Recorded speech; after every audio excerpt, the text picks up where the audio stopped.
Hi guys!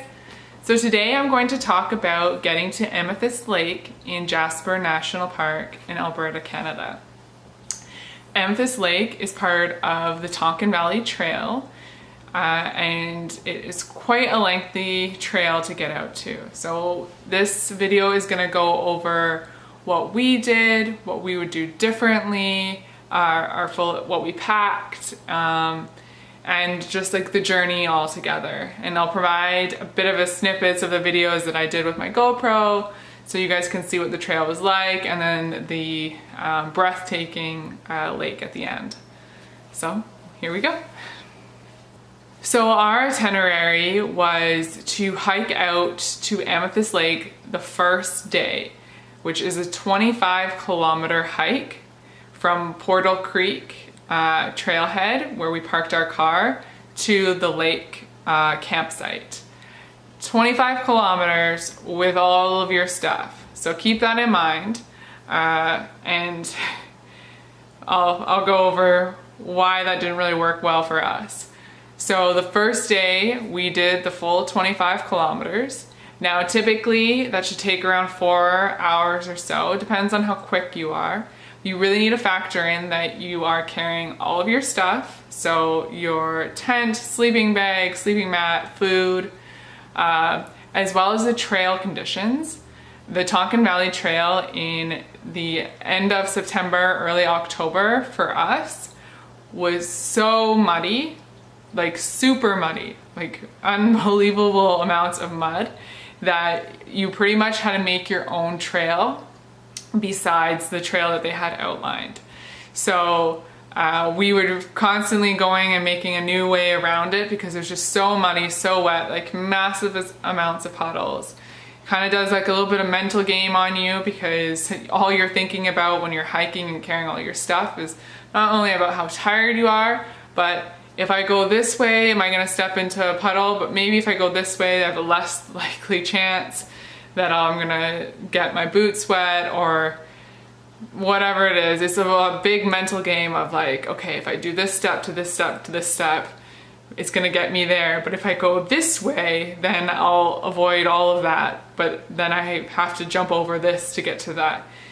Trust me, when you're carrying all your stuff and a few kilometers in, you just don't want to have to deal with that. So definitely keep that into consideration when you're planning your trip out to Amethyst Lake, that doing it all in one day might not be doable. But we managed to get out there all in one day, making several stops along the way with all of our stuff. When we got to the campsite, we were absolutely the only one there. Even on the trail out to the lake, we were absolutely the only ones there. So if you're looking for like kind of a hike that doesn't have that many people, definitely the Tonquin Valley Trail at the end of September to October, beginning of October is the trail to do because there was absolutely no one. So we made it out to the lake. It took us around 9 hours, which it shouldn't really have, but because again, when I said the trail conditions, this is the first time I ever had to carry my stuff while hiking. Same with another one of my friends, definitely the first time he ever carried out his stuff. So it was just overall really difficult for all of us. So we got to the campsite and then we set up our tent, and it was cold. Alberta is having some extreme weird weather right now where it had just snowed before we even got there. So it was really cold. We set up the tent. The boys quickly ran down to grab some water out of the lake. I didn't even see the lake the first day because it was further down from the campsite and I was exhausted and just wanted to eat and go to sleep.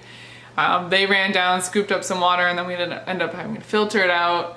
And we cooked our meals and then went right to bed. And it was freezing. So for us, I don't know if we were 100% prepared, but we had like little hand warmers, feet warmers, our sleeping bags, and I think that first day is when I actually got a little bit of frostbite.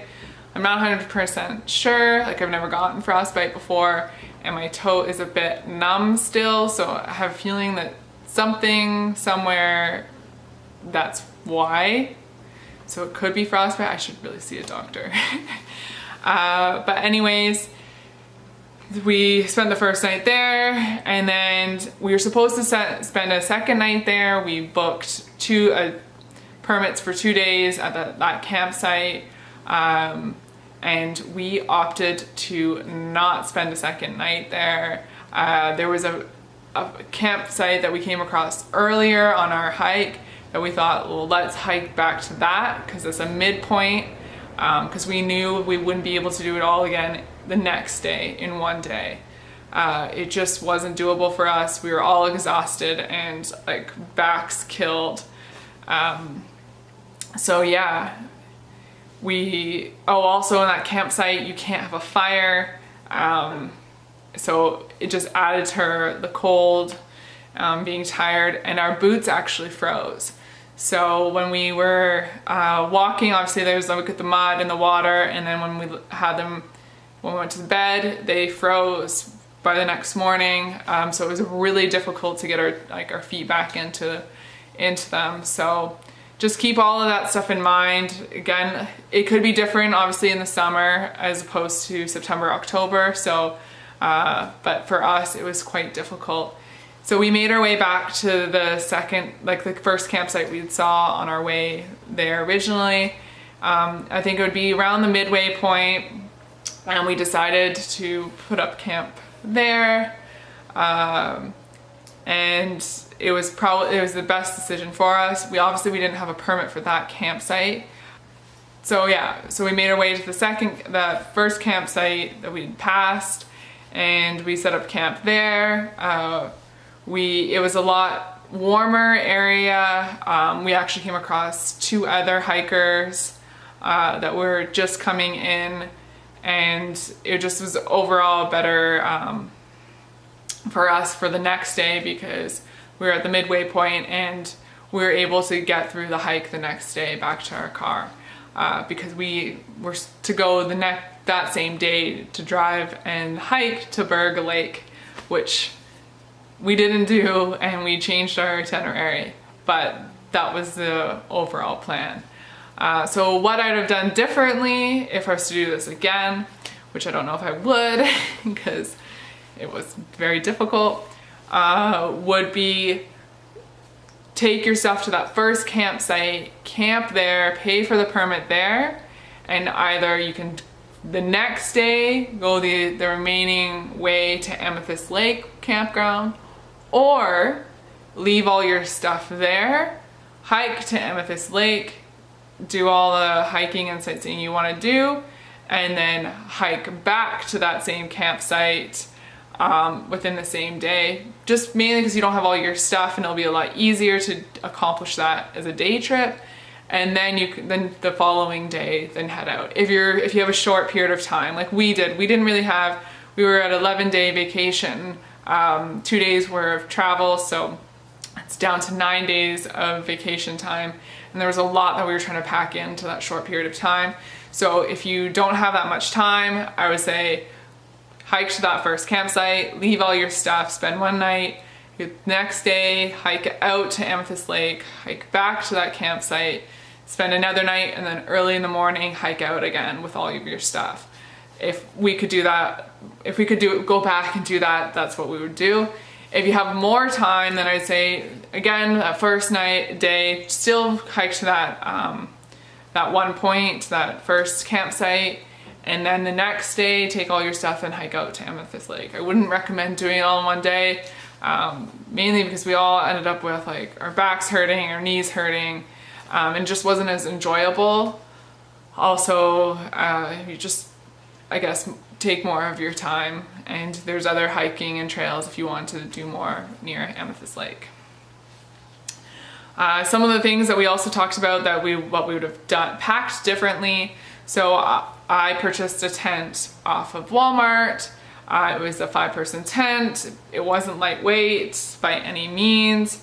So I had the outer shell, and I had the whole tent besides the poles on the way there. And for me, that was quite heavy. We ended up breaking it off so that some of the guys would take pieces of the tent as well, but getting a lightweight tent. I had a sleeping bag that went down to -7 degrees from MEC. It did not keep me as warm as I would like, so it was also very bulky, another extra thing to add to the weight. So if I could do it again, I'd get a new sleeping bag, one that's probably down-filled or can go to at least -10 and wasn't as bulky as mine, because mine is super bulky, and it was just 10 times more to carry. I'd also get a camelback, and I don't know why I didn't learn this from Peru when I did Machu Picchu, but I should have. A water camelback would have been so much more helpful, because I was carrying my 1.5 liter water bottle with me everywhere, and it would just became quite a bit kind of annoying. Yeah, so those would be the 3 things we'd change for that trip. I ended up wearing all my stuff because it was so cold. So I had like probably 6 layers on. I had a sweater, 2 sweaters, a down jacket, a long sleeve, a raincoat, like a shirt underneath. And then like 3 pairs of pants on, just because I wanted to keep warm.